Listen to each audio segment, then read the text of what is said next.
হয়, মই 2015 UPPL দলত থাকি পেলাই আমিয়ে UPPL দল জন্ম দিছোঁ 5 আগষ্টত মানে কোকৰাঝাৰৰ দতমাত।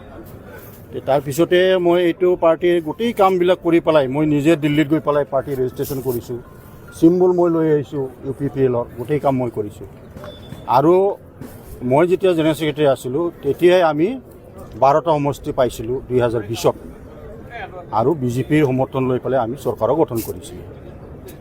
কিন্তু এই 5 বছৰত যি ধৰণৰ আমি কাম কৰিব লাগিছিল UPPL হিচাপে বা UPPL চৰকাৰে তেনেকৈ কাম কৰিব পৰা নাই, যাৰ কাৰণে এতিয়া ৰাইজই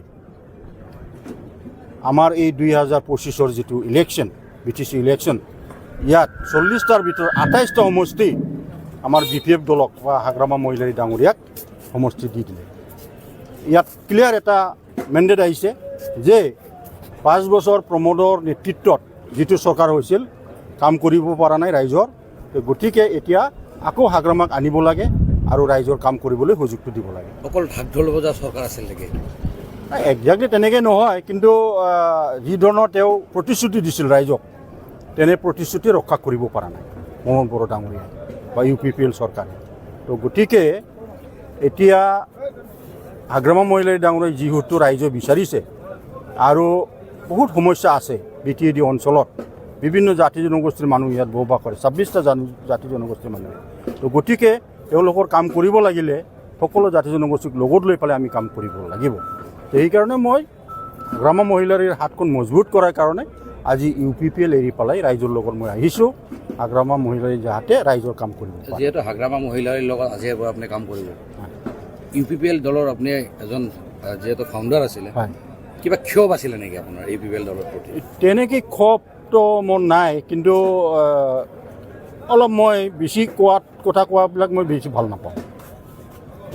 মানে হাগ্ৰামা মহিলাৰী ডাঙৰীয়াই যেনেকৈ কথা কম কয় কাম বেছি কৰে, কিন্তু আমাৰ UPPL দল কেইজনমান নেতা আছে কথা বেছি কয় কিন্তু কাম নকৰে। সেইটো এটা মোৰ মনৰ দুখ এটা আছিলে। মই নিজে কথা কম কওঁ, কিন্তু UPPLৰ কিছুমান নেতা আছে বহু কথা কয় কিন্তু কাম কৰিব পৰা নাই। BTCত বৰ্তমান UPPLৰ স্থিতি কি হ'ব বুলি ভাবে?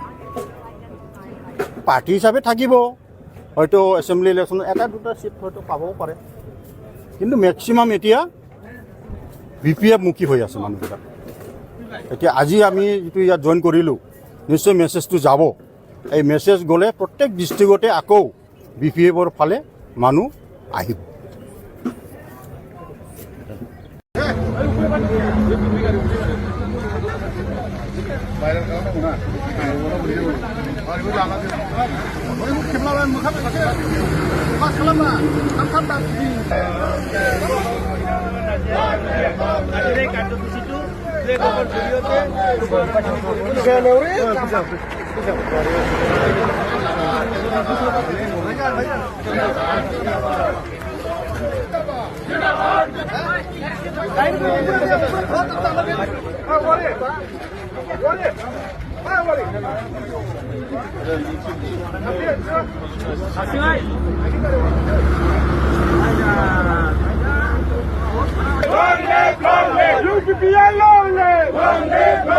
Rakesh Parman Zindabad, Zindabad, Zindabad. Omar Farhan Zindabad, Zindabad, Zindabad. Omar Farhan Longlev, Longlev, Longlev. Subhana Zindabad, Zindabad, Zindabad. Anwar Misal Zindabad, Zindabad.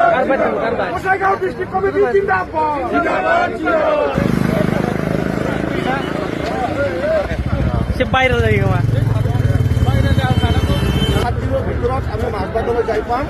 আৰু আমি যি ধৰণেৰে কৈ আছিলোঁ যে আমি মুছলমান সমাজে বিটিআৰ অঞ্চলৰ বড়ো সমাজৰ বড়োৰ পিছতে ছেকেণ্ড লাৰ্জেষ্ট পপুলেশ্যন হয়। BPF চৰকাৰে এই মাইনৰিটি সমাজক যি ধৰণে প্ৰবঞ্চনা কৰিলে, ঠগবাজ কৰিলে, মাটিৰ পাট্টা দিম বুলি কৈ পেলাই কেইজন মুছলমান মানুহক মাটিৰ পাট্টা দিছে, তাক তেখেতে কোনো জবাব দিয়া নাই। মুছলমান সমাজক হেৰেছ কৰা হৈছে। শ্ৰীৰামপুৰক লৈ পেলাই কোকৰাঝাৰত মছজিদ ভাঙাৰ পৰা আদি কৰি এছাৰৰ লৈ পেলাই বহুখিনি কথা এই সময়ত মুছলমান সমাজৰ বুকুত কামুৰি আছে বা বুকু কান্দি আছে। গতিকে মই মুছলমান সমাজৰ মই জীৱনত ব্যক্তিগত জীৱনতো মই ধাৰ খাই আছোঁ। গতিকে ৰাষ্ট্ৰপতি ৰাজনীতিকৰ মোৰ জীৱনত অহাৰ পিছত বিটিআৰ অঞ্চলৰ ৰাজনীতিকৰ লগত যুৱ শাখাৰ নেতৃত্ব লোৱাৰ পিছত এই মুছলমানসকলৰ লগত কথা পাতি আগন্তুক দিনত মুছলমানৰ জিম্মা বা তেখেতসকলৰ যি সমস্যা সমাধান কৰাৰ কাৰণে মই কাম কৰিম বুলি আৰু তেখেতসকলৰ লগত চাহ চিনা জানা আৰু মোৰ মনৰ কথা ক'বলৈ মই চাচীৰ ঘৰত গৈ আছোঁ।